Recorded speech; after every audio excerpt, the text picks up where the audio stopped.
Hey, it looks like we're recording. I think it's working. I don't know. This is a conversation that we're having. This is Brandon Williams, and I'm Seth Hecox, and we're having a conversation each Friday called Intentionally Wes Anderson. So we just did something together separately. And Brandon, you want to tell everybody what we just did? Yeah. First, I'm in Charlotte and you're in Wisconsin, so that's about, great distance between us. But we just watched Rushmore together, which we both considered to be the first film of Wes Anderson, even though it's not the first film of Wes Anderson's just filmography. Yeah, with the new movie coming out, French Dispatch, in October, you and I got together to plan out which Wes Anderson films we wanted to watch leading up, and so we're like kind of anticipating that release by watching a different Wes Anderson film every Friday, and this is the first of that series. Yeah, we intentionally left out Bottle Rocket. yeah, Bottle Rocket is his first movie in his filmography, and I don't know. So, do you want to say briefly why we're not going just strictly chronologically and why we skipped Bottle Rocket this week? Have you ever seen Bottle Rocket? The whole thing? Yeah. I guess we skipped it because it's not that good, right? Like, okay. It's a decent film, but if you're thinking about, Wes Anderson's style and his unique vision, it just seems pretty outside the box of that. Yeah, it feels like there's like a trajectory he follows, and it's almost the same timeline and similar trajectory to someone like Christopher Nolan, who does like a movie and you're like, I guess that's okay, but then he starts to really hit his stride as he gets a little bit, not like big budgets, but like a little bit of notoriety and better actors, yada yada, right? Did you see Following? Yeah, so I used to have Following on VHS, and apparently I had Rushmore on VHS. We don't have a VCR anymore, so they're worthless. Yeah, I think there's actually a good comparison to be made between Following and Bottle Rocket. Yeah, they're worth watching like one time, and after you've seen it one time to know where this director that you like started off, you can check it off your list and be done with it. Yeah, they're both not bad films, but they're just not.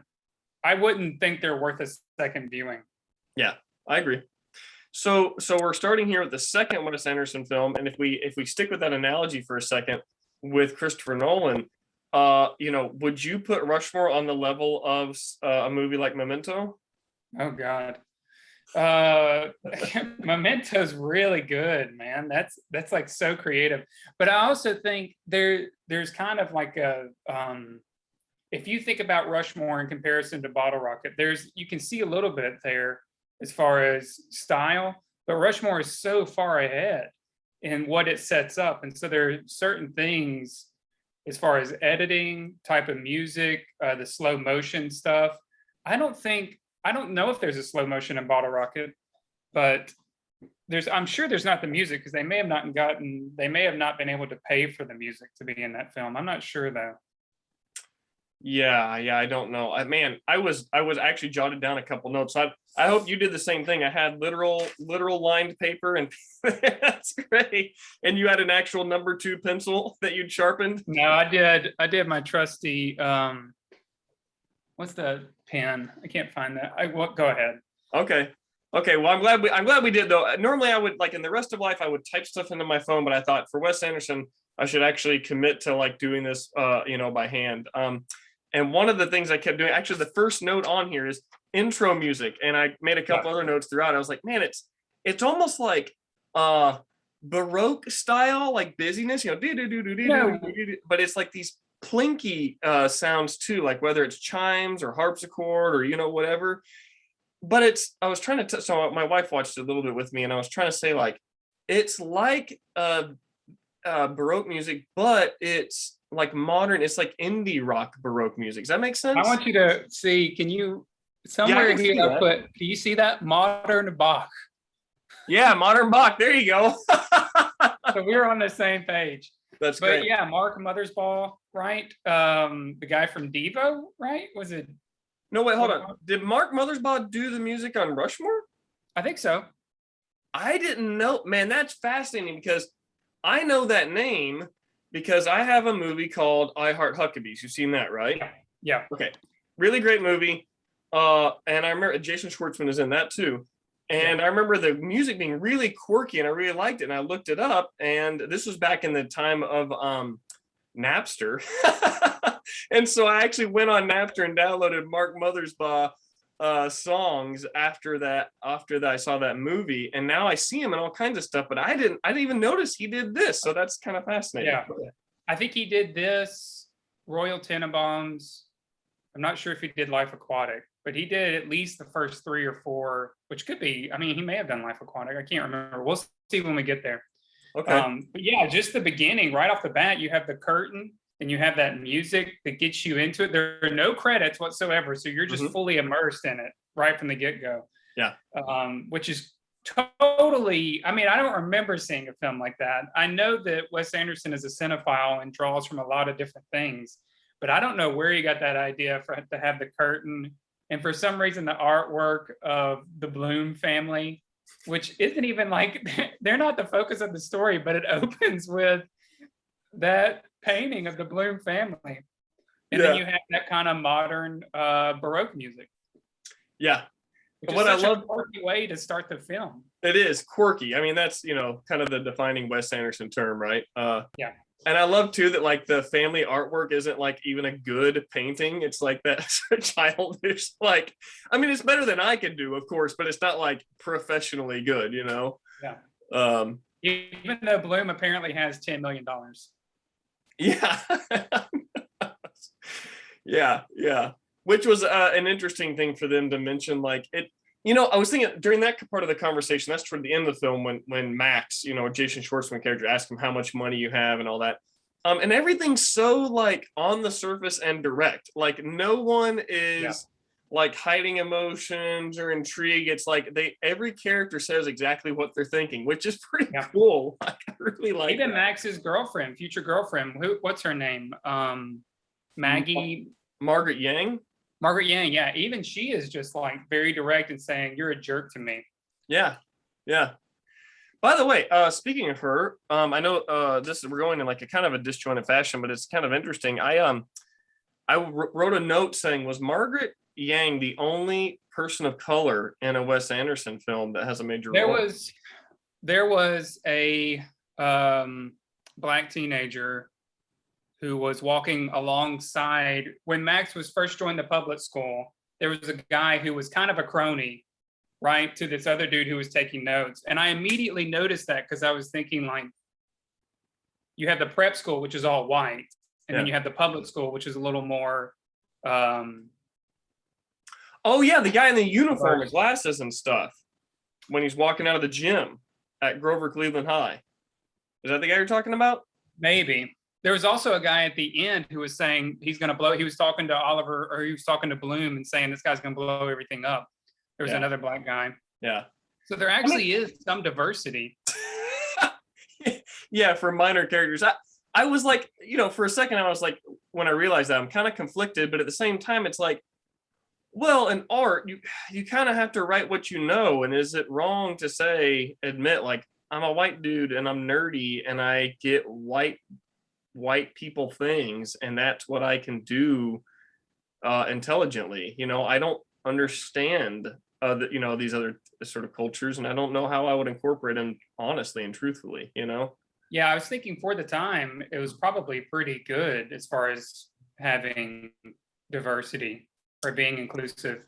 But it is ultimately a story about Owen Wilson being kicked out of private school. Jason Schwartzman. Yeah. Well, I mean, Owen and Wes Anderson wrote the movie, and it draws from Owen Wilson being kicked out of private school. I didn't know that. And Wes Anderson being in love with an older woman. So it kind of draws from those two things. Man, that's another thing I jotted down. I said, is Max a semi-wet? Now, I noticed at the very end that Owen Wilson helped write and direct it or produce it, but I didn't know going into that. And so I wrote down, is Max sort of a semi-Wes Anderson, sort of like, is this part of his story and he's basing Max a little bit on himself? So that kind of makes sense to me. I do want to ask, did you ever, so just thinking, going back to the opening, did you ever have a time, you were homeschooled until about 10th grade, right? Until ninth grade, yeah. Ninth grade. So when you were in public school, did you ever have a fantasy where you would go up and solve the hardest equation and everyone lifts you above their heads? I had plenty of fantasies, but none of them were that I was a math genius. Okay. But they were for accolades and all kinds of things. You know, you kind of Yeah. fancy yourself to be. I mean, it was, you know, and that's the funny thing about the whole movie. I'm thinking the whole time, like, man, I kind of get this. Like, I wasn't exactly Max, but this resonates pretty seriously. And the time I was in high school was right after this movie was made, you know, and just the amount of free time that there is and how involved in everything he is, and how you can tell he is totally like Rushmore is what he loves. And it makes sense. I didn't love like school that much, but living in that world, that high school world, I loved it. Like I wasn't like, Yeah. I don't know, ever know how to describe this to people as adults, because everybody thinks like either you were a loser or you were a jock, or you know what I mean, like you were whatever, a Bible goody two shoes, but like no one ever sort of has a sense of, you know, they don't seem to understand what I say. Like, no, I mean, I kind of, everybody was my friend. Like I played sports and I was good at it, but I was also like in the smart classes and I was okay. I mean, but I loved it. Like I did everything and everyone, it was just a blast all the time. It felt like a lot like Max at Rushmore. Those things are rare. I mean, when I went to school for most of my life in Corinth, Mississippi, and I did start to notice around 7th grade how everything suddenly was prep and skank. Like there were those two divisions, and either you were in one of those, and if you were in the middle, I mean, I don't know where I factored into any of that. I know I certainly wasn't a prep, but I like couldn't identify with anything.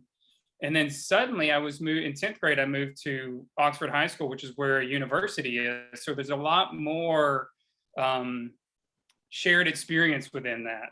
And when I moved there, it was like everyone was a friend, even though you had goth kids and you had, you know, popular kids, they all just like fit along because they were used to that wide, broad kind of diverse community. Yeah, that's cool, man. That's good you had that experience. It is nice. Also, there's little details of Wes Anderson here. So when you have the chapel, when Bloom is first being introduced, do you know during the chapel scene?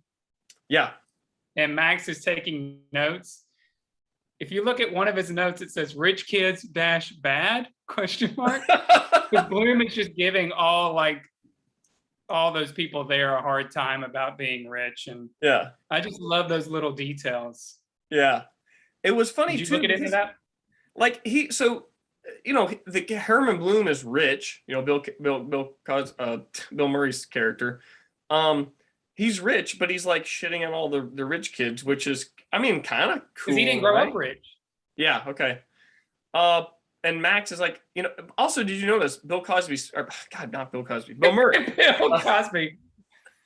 Bill Murray's speech, you know, as Herman Bloom there is seriously like 30 seconds long. I mean, I don't think you're meant to think that part of it's cut out. Like literally that's the entire speech, right? He goes to chapel and he basically tells people to put rich kids in the crosshairs and take them down, and then he's like, thank you, and he's done. I mean, it's like, yeah, that was a really cool insight. I didn't catch that note that Max had written. That's pretty great. Rich kids bad. Let's see, what else do we have? Okay, so I will say, speaking of Bill Murray, by the way, or Bill Cosby as you refer to him, there is, I think, one of the best scenes in Rushmore, but I would also say this is one of the best scenes if you looked at all of Wes Anderson's movie. This is one that comes up to mind to me, is when he's talking on the phone to Max and he's deceiving Max about his relationship with Miss Cross, and he's walking by some kids who are playing basketball and he packs the kid. Like that scene to me, I assume that was improv because I don't know why that would be written. But there are kids playing basketball and he just goes and packs him. Yeah. Like on his way, just like, you know, he not intentionally, he's on the phone. It's just something he's doing. Like that's just the kind of person he is, I guess. Yeah. I don't know if it was just, if that's supposed to be a character thing or if that's just supposed to be something that's funny. Yeah. But are there any scenes to you that stand out as far as like, if you were looking at the whole kind of Wes Anderson universe, you could look at one scene in this movie? One scene in the movie. No, I Or don't know something that that stands any. out. What's that? Or something that stands out. Well, I will say that, you talked about the Bloom family portrait at the beginning with Bill Murray and the family. Um, all of Wes Anderson's films seem to gravitate around family of origin issues, especially the early Yeah. ones. But I thought about this and how odd it is that like it is family stuff, but it's got this weird relationship stuff where like there's like almost a father son thing going on with Bill Murray's character and Jason Schwartzman's character, even though they're not biological father son. I think there's probably some motherhood things going on with Max. Since he lost his mom, and I think he's seeking a comforting woman in his life like that, and that's part of his attraction to what's her name. Um, Miss so Cross.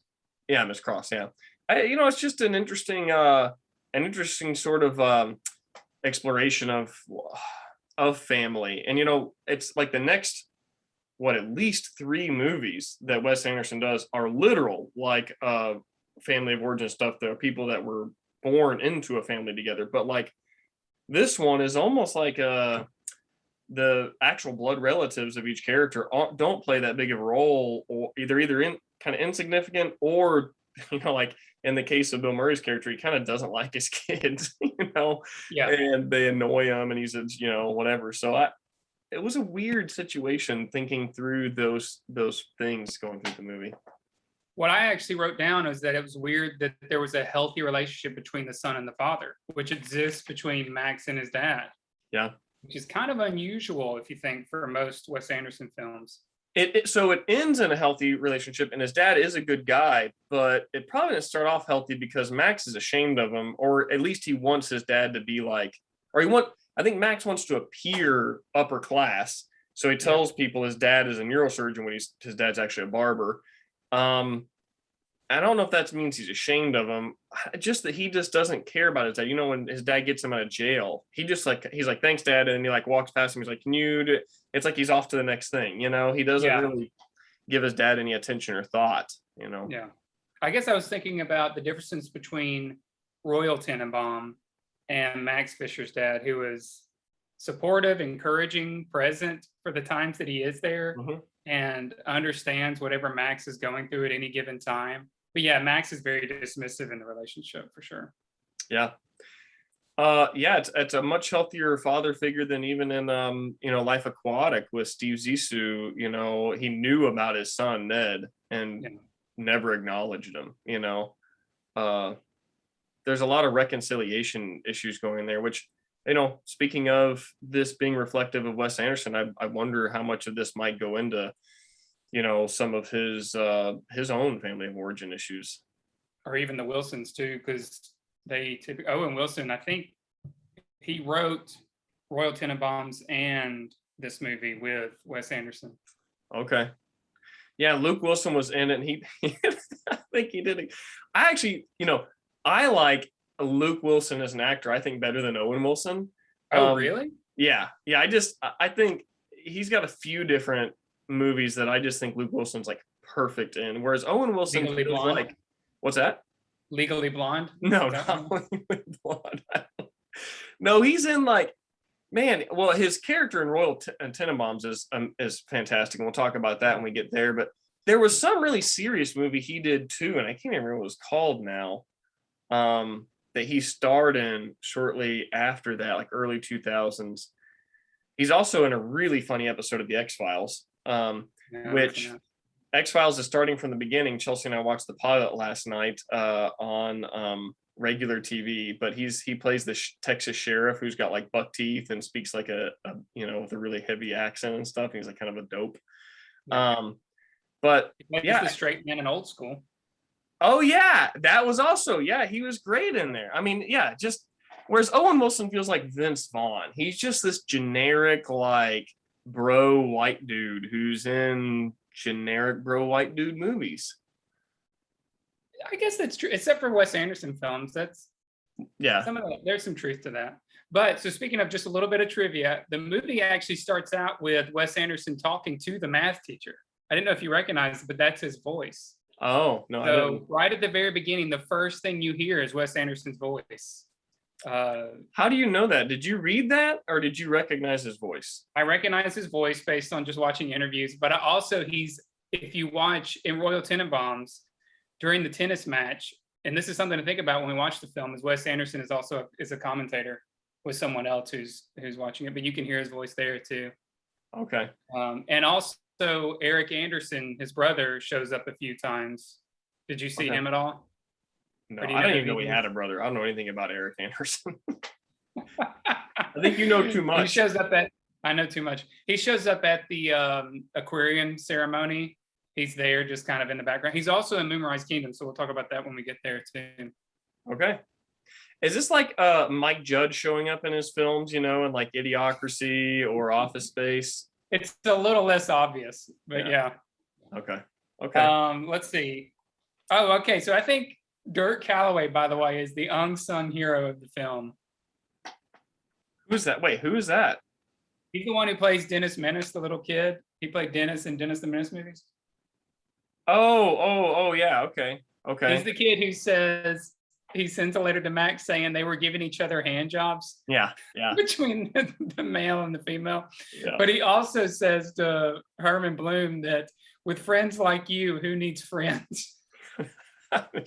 It was, and then he spit on his car, you know, like Yeah. and then Bill Murray's kids lock him out of the car. Like that was a great scene. Yeah. There were some really great car scenes in the movie, like when Bill Murray comes out of her house at like 2 a.m. and Max is already sitting in the back seat smoking. Yeah. And then when he gets out, I even made a note of this. He gets out and he starts to walk away and he says, I saved Latin. What did you ever do? Or what have you ever done? Yeah.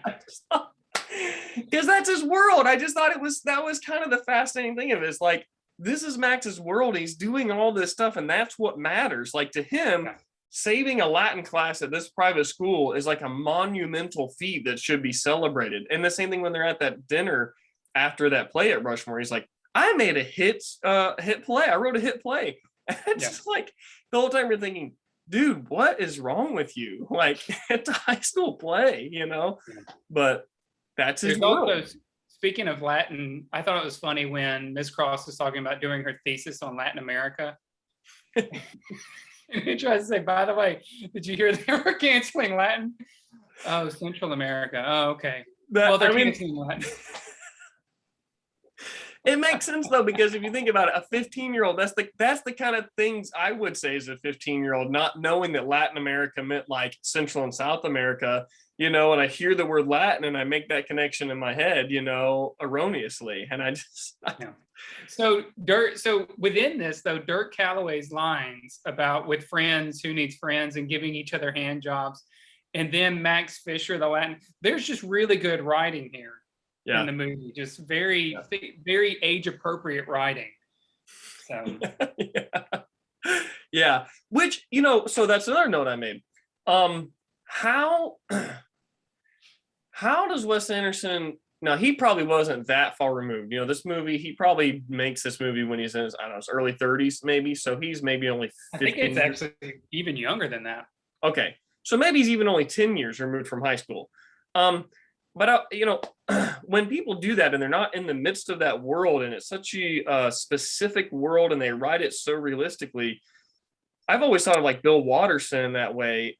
You know, who wrote Calvin and Hobbes. You know, he had never had kids, and he's in his like 40s or whatever when he's writing Calvin and Hobbes. But he's writing about the world of a 6-year-old and the parents of a 6-year-old, and I just keep thinking, how does he get this so well? Like, how is he nailing this? Because there's no way he remembers truly what it was like being 6, and he doesn't have a 6-year-old in the house reminding him of it. So I'm so like it's mind-boggling thinking how he's able to channel that. And you know, there's a little, like I said, a little bit less time lapse between Wes Anderson's own high school experience and writing a script like this, but man, you're right, he totally nails that world. You know, we grew up in that world basically. Yeah. And I don't know the answer to that question of how he does it, but I know that whenever I watch a Wes Anderson film, I never think about the writing. Every character is that character. Yeah, I it's never realistic. think, oh, that's kind of odd for that. Like the characters just embodied Yeah. whatever character. So it's good acting, one, good Yeah. directing, but then also just incredible writing. And I don't Yep. know how he does that, how he gets into each character and does it so well, especially as in his later films when things really expand and you're telling three stories at once, basically, like Yeah. with what we're expecting to see in the French Dispatch and as well as Grand Budapest. Do you think the peculiarity, the odd world that Wes Anderson makes in the film helps that happen? Because if you have a unique vision like that, if you can get that vision into the heads of the other people involved in the film, then it's probably, I would imagine, that makes it easier for them to be in that world and act like they're in that world. Because a lot of movies, it's meant to be the real world, but it's not really the real world. So there's like, you're never quite sure like how realistic is this, and how your brain kind of is still connected to the real world, but also is in this fake movie world. Whereas like with the Wes Anderson thing, it's like you're clearly in this world, and once you've immersed yourself in it, you can just be who you are in that world. I mean, do you think that helps? Yeah, I think he's a very specific filmmaker. And two things remind me of that. I was thinking about when I was watching some of the deleted scenes from, or not deleted scenes, but some of the extra scenes from Fantastic Mr. Fox. There's actually, you're watching him kind of prepare for this movie, and there are stills that he does. He does like some of the characters' movements, and he wanted somebody to film it on an iPhone so he could come back and redo that. So I think he's always thinking about the character. He's always thinking about specific things. And that shows up beautifully. And actually one of the scenes from the movie, I was thinking about how well choreographed in this movie, the library scene is between Max and Miss Cross, where she suddenly finishes her lemonade. He pours some more. Then she says something to him. He's over sharpening the pencil. Like that's a very well orchestrated movie, or well orchestrated scene. Yeah. Yeah. Which I'm sure took a lot of effort and a lot of practice, but that speaks to his specificity, like how he wants to do everything and move everything within. Now, I think this movie, there's not as much of that. There are just a few scenes where he does that. And then as he grows as a director, it becomes more and more in each movie. But within this one, that scene particularly spoke to me. This really does feel like there are a lot of things like that are his patented style now, that he's just starting to hit his stride in this movie. Like it's not fully developed, but he's just starting to like do some of these things that become his hallmarks. Both with like the color scheme, my wife was asking me before we watched this, she's like, the ones that I like, the Wes Anderson movies I like, she only likes like two or three.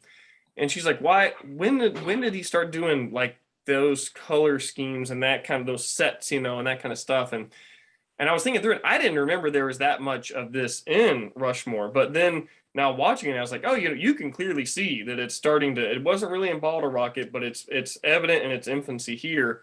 Probably the key moment for me was when Max is talking to Bill Murray's character, and they're having that conversation in the warehouse, and they're riding on the carts, and there's all that loud machinery going on. Because that's a thing he does whenever people are having mundane conversations to move the thing forward. He puts it in like an odd location with all this other stuff going on, So they're like yelling over the machinery. When you're thinking like a normal movie, they would be sitting in an office and it's quiet and they're just having this boring conversation. Well, it's But the same with Bloom's wife when he's talking to her and he actually reveals Bloom's infidelities, and suddenly you're immersed in the sounds of the city. yeah, And I was wondering why. So the same thing there, like this kind of, maybe that's just too obvious for Wes Anderson, that kind of like reveal. So he kind of drowns it out in, maybe that seems like too much of an obvious plot line. And so he drowns it out in the sounds of the city. I'm just curious why in that scene, and like the scene that you're talking about, there's this overwhelming, kind of distractions. yeah. I don't know. I mean, there might be a reason beyond the oddity of it, but I think in some ways it's just like, I'm sure as a filmmaker, he's like, okay, we got to have this conversation, but wouldn't it be cool if they have this conversation in like a really unusual setting, or with really unusual background sounds happening? So speaking of him, this is kind of Wes Anderson coming to his own. You mentioned some of the stylistic things and him starting to implement those things here. Would you think this would be an essential Wes Anderson film. If you were looking at a greatest hits or a box set of Wes Anderson, would Rushmore be included? That's a good question. Man, I guess I'd have to know like the limitations of the project. If you say a word like essential, obviously you can't include the whole catalog. So like, how much do you have to limit it? Because you and I would probably agree the first movie you pull off the list is Bottle Rocket. But man, Rushmore might be the second one I'd pull off. And so if you have to limit it to say like half or 2/3 of his films for the essential, probably not. But if you're talking about in terms of development, yeah, I mean this is a pretty key step in understanding the kind of director he becomes. So yeah, maybe. Yeah, so I think if you were talking to someone who wants to dive deeper, then Rushmore would be one. But if you're talking about someone who just wants to be introduced to Wes Anderson, probably not. Yeah, this wouldn't be one it wouldn't be on my top 5 for someone who's like, oh, I heard you say good things about Wes Anderson. Where should I start? Rushmore wouldn't be in the consideration anywhere. Yeah. Partly because it's so 90s. I mean, I know that sounds derogatory the way I say it, and I do not have a love of the 90s in a lot of ways. There's plenty of things about grunge music and stuff I just don't like. And I do mean this in this sense, in kind of a bad way, but it's even more than just, I mean, it's a product of its time, whereas I feel maybe like Life Aquatic. If I watch Life Aquatic, I don't feel like, oh, this is so 2000s. You know what I mean? Like, Yeah. Which I'm not even sure what it would mean to be so 2000s, because that decade doesn't really have any defining features. But like, Rushmore feels and looks instantly sounds like a 90s movie, So. Yeah, although I don't think about, I was thinking about with Life Aquatic, that kind of transcends a particular time, because I don't think about a time at all. No.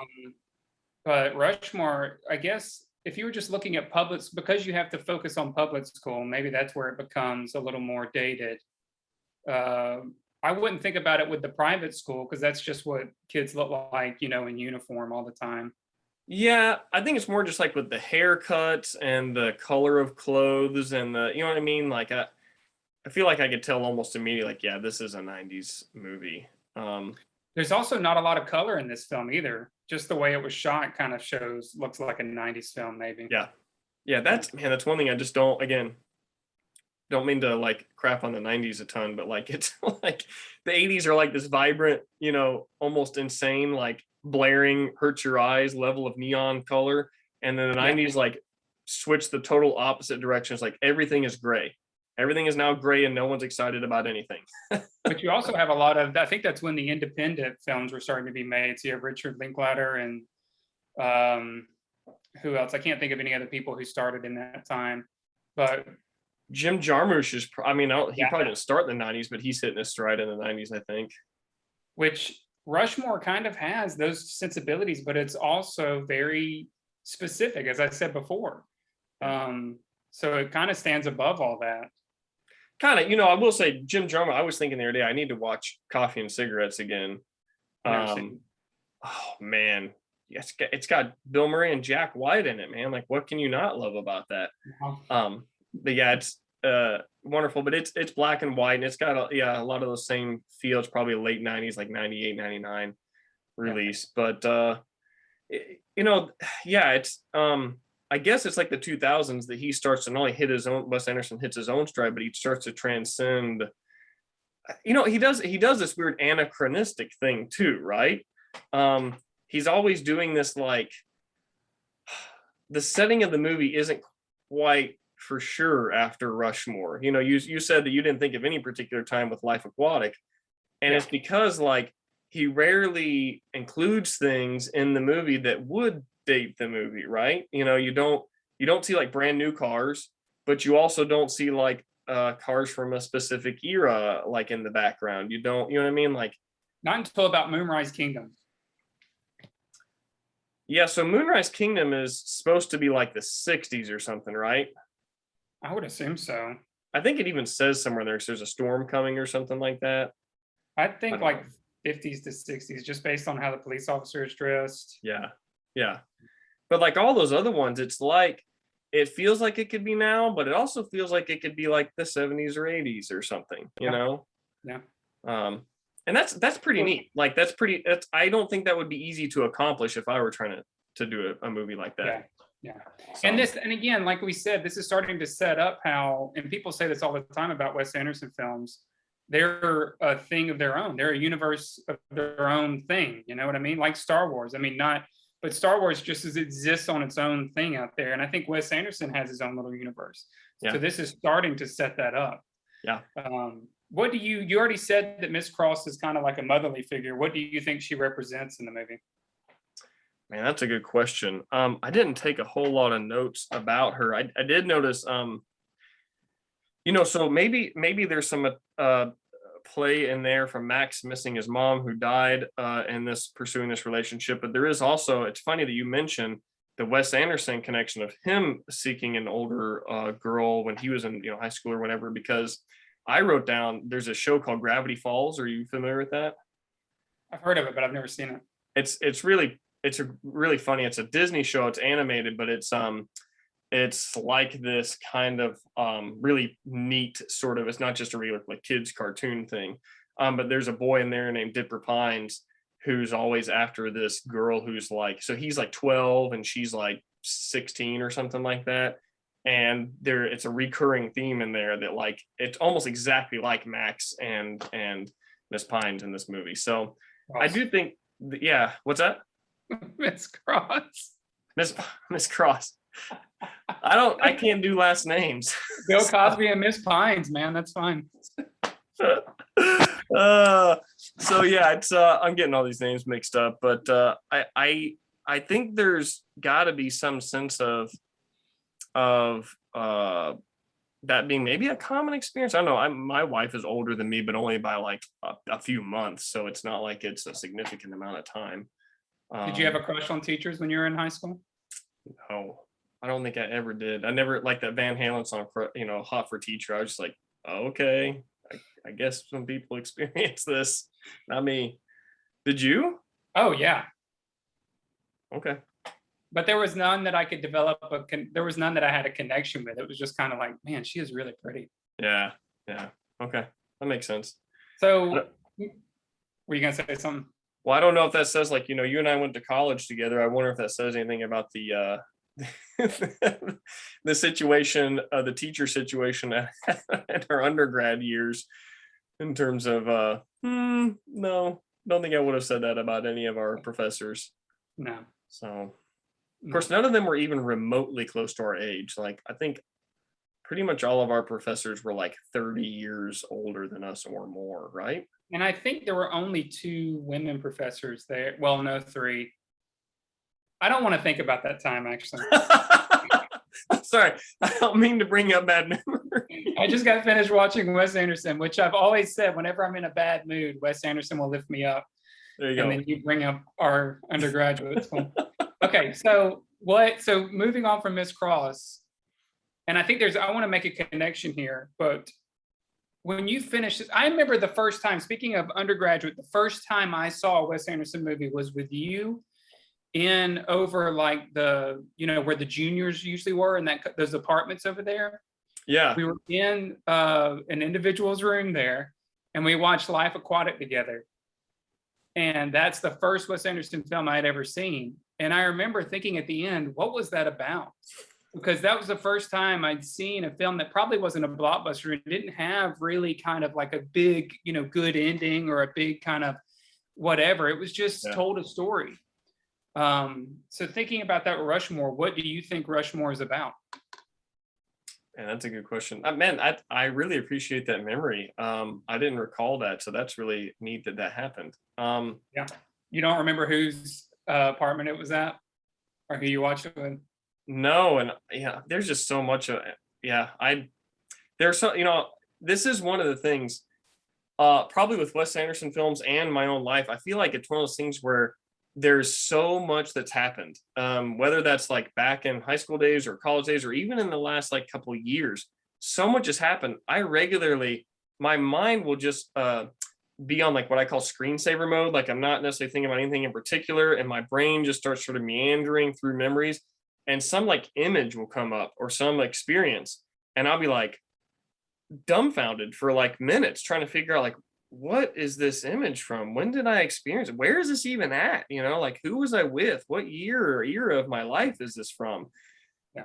And it's like I almost have to like recover parts of my memory just to just to remember all the stuff. Like, in my opinion, it's interesting. Probably not to anybody else, but I think it was well, significant to me because, again, I'd never seen a movie like that. And I have another memory of us watching Snatch in that apartment we stayed in together. I'd never seen a movie like that. But I remember it because at the end of the movie of Life Aquatic, he walks away with the kid on his shoulders. And that's kind of a big scene in the movie. There's that music playing, he walks out. And I remember walking out of that apartment with you and kind of that like Wes Anderson style, just feeling like a badass or something. I don't know. That's the image that comes to mind. that's But great. going back, what do you think Rushmore's about? Yeah, that's yeah. I mean, it seems like it's about the high school life and sort of being at peace with who you are and where your place in the world. Uh, Max is only 15, but he acts like he runs the world, not like the larger world, but his world, the world that he cares about. He's totally in control. Like he's directing these people. Like that was another funny thing is like when he starts building that aquarium and the baseball field and the coach is there and he's like, this is my baseball diamond. Like, yeah, it's gonna have to move a few feet to a few feet. And I thought like this is like a 15. That's like a freshman in high school telling the baseball. And he's like, the headmaster of the school runs on us, you have to stop this. And he turns and he tells the guy with the chainsaw to turn it off. And the guy doesn't. And then Max is like, turn it off. And then the guy turns it off. Like even these like professionals are looking to Max for directions, not the headmaster of the school. Like he really is like he's built this whole world that he loves and he understands and he's like and he's so pulled fully Bloom invested. into it too. What's he's that? pulled Bloom into that world too somehow. Yeah. So Yeah. he does have a gravity almost. Yeah. Mm-hmm. It's fascinating and it kind of fills you with nostalgia because it feels like, man, I would love to sort of just have that much free time to like from the time I wake up to the time I go to sleep. You go and do all these fun things. You're part of the Beekeeper Society and you're doing this with these group of people and you're doing, I mean, that sounds cool. I kind of did that in high school, but you don't get to do that as an adult. So it's all gone. Yeah.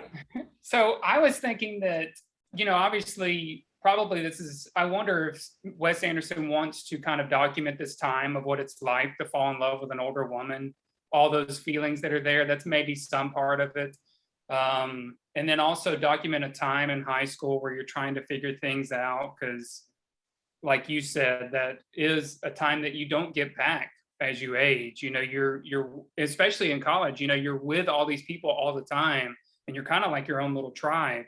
And then as you grow older, people are having kids and working all the time and you just get slowly more and more separated.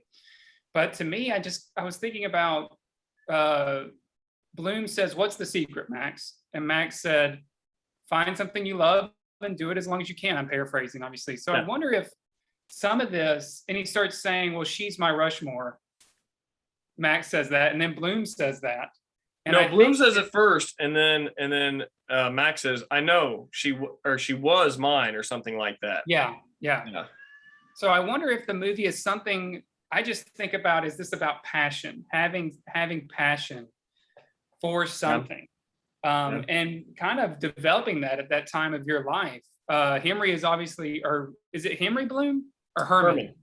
Herman has lost his passion, as we talked about. When you get older and you kind of lose that. Yeah. And Max is kind of learning what his is, which for a while was Rushmore. Yeah. But he's doing horribly academically. And then he kind of focuses that on Miss Cross once he gets kicked out. So that's what I was thinking about as the movie ends. He just put on this great play that everybody loves. And Miss Cross compliments him on it. He goes, yeah, it was okay. And then they dance together. And I just wonder if there's some kind of symbolism here about finding your passion. I don't know.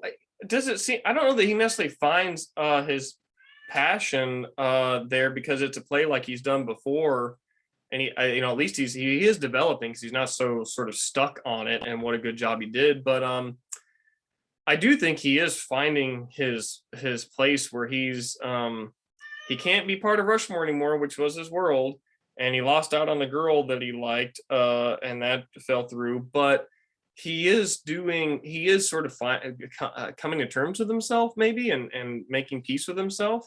Yeah, it could be a coming of age story in that way too, because he at the end he finally introduces his dad. This is my dad, the barber. He's a barber. Yeah. So Yeah, he finally admits that instead of telling.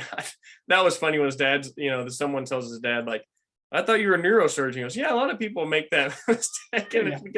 it's because Max has been telling everybody his dad's a neurosurgeon. But yeah, I think he just finally becomes honest with himself, and he stops. But it's so weird because he seems so alive at Rushmore. I mean, he's lying. He's making up this fake family of origin, and he's not learning the things he needs to learn. But it won't last. Even if he could string it along enough to graduate from Rushmore, it can't last beyond high school graduation, right? Even though he tries to get the extra year at the end. Postgraduate year. Yeah, postgraduate year.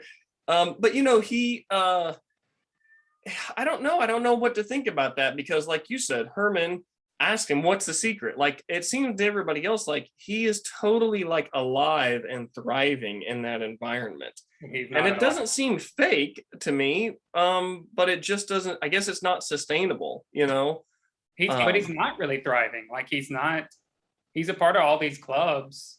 He lies about he's best friends with Dirk so he can be, get close to Dirk's mother. And so there's a lot of deceit here too. Yeah. Which Jason Schwartzman's kind of the only person that could play, a shitty character and do it to where there's some kind of, you can relate to him a little bit. There's also, so a little bit of neat trivia here too, that it's just probably in my own head, but there's a scene where he's looking down at the library card and the camera's following that. When he first gets the library card, seeing who made the quote in the Jacques Cousteau, there's a scene where he's looking down at the library card, but all you can see is from the vantage point of the camera looking down at the library card while he's walking. And there's a similar scene in Darjeeling Limited when Owen Wilson's character hands out the schedules, and Jason Schwartzman again is looking down at the schedule as he's walking on the train from that same vantage point where you have the camera looking. And I remember thinking that because I'll sometimes hold something and walk and I think, oh, I'm going to watch anything film. So it's interesting the parallels there, that it starts with Jason Schwartzman, that particular scene, which I've never seen anyone else use or do. I mean, I'm not well versed in almost every kind of cinema in the world, but I've never seen any. That's a very particular Wes Anderson thing. Yeah. And he does it with the library card there, Jason Schwartzman, and then he does it again in Darjeeling Limited. You have to look out for it. Okay. Yeah. Thanks for the heads up, so I can keep an eye open for that when we watch that. Mentioning Jason Schwartzman, so we know that Wes Anderson sort of discovered Owen and Luke Wilson with Bottle Rocket. Is Rushmore Jason Schwartzman's first film? I was wondering that too. I don't know. I think it is. I did, before you started, I read a little bit on Wikipedia, and he was Sofia Coppola's cousin. Did you know that? Nope. Me neither. Well, okay, so he plays a 15-year-old. He's obviously older than that, as people do, in the movie. So he's probably 19 or something when they film this. Younger? I think it might have been his first movie. Okay. Yeah, if it is, there's a lot of really good stuff that those actors have done. And they probably would have gotten discovered anyway, but we can thank Wes Anderson for that. It's kind of neat. He does a lot of falls in the movie. He trips over the boxes when Miss Cross starts walking towards him. And then when Dirk starts throwing rocks at him, he falls in the mud. So he does a lot of comedic falls, or just those two maybe. Yeah. Well, hey, so we probably are we've been recording for a little while now. Do you want to, so next week you're not able to be on and do a thing, right? No. Okay. So next week I'll watch Isle of Dogs, because that's other than Bottle Rocket, that's your least favorite, right? Yeah. Okay. So the Isle of Dogs next week, and I might show that accidentally. So the name of this is intentionally Wes Anderson, as a wordplay on. There's a whole movement on Instagram, accidentally Wes Anderson, and they even made a book. And so my wife got me that book for Christmas. So I can show some stuff from that. But it makes me think like that's what you should be saying when you find yourself walking and looking at stuff, and you're like, when you think I'm in a Wes Anderson, like, oh, accidentally Wes Anderson. Yeah. Yeah. Well, that's I really appreciate your thoughts on that. Do you have any like closing comments or observations you wanted to share before we end the thing? I mean, I think it's important to say that I really enjoyed this movie. Oh, ranking on a scale of like 1 to 10, or in list, if we both put Bottle Rockets the last one, and then you have Isle of Dogs just above that, would you put Rushmore just above Isle of Dogs and everything else? Man, that's a good question. I haven't actually thought about it. I have to look at the whole filmography, but Okay. I do really enjoy this film. Okay. But I wouldn't know how to rank it. I could give you maybe an out of 10. Yeah, what would you? I was gonna say like 7.5, probably. I think somewhere between 7 and 8. Yeah. I think it's unique enough and special enough to give it like close to an 8. Yeah. I know I think about the 1 to 10 ranking a lot because almost nothing goes under 5, in those kind of rankings. But to me, that makes sense because like if it's that low, you don't watch it in the first place. So any movie that you actually finish is probably going to be above 5, So yeah. Man, we're like a Rufus Wainwright song. We don't know how to end it. Okay, we should maybe we can write an ending like catchphrase that we say together, or that you say or and I say or something like that. Yeah, I don't even know what we'll think about that and get back to each other. Hold on, how about this? You go, I'm Brandon Michael Williams, and I'll go, I'm Seth Andrew Hecox, and together we are, and then we say simultaneously, intentionally Wes Anderson. Okay. I'm Brandon Michael Williams. And I'm Seth Andrew Hecox. And together we're intentionally Wes Anderson. Yeah, I don't think we got that very in unison, but that's all right. All right, man. It was good talking to you. All right, see you, Brandon. See you.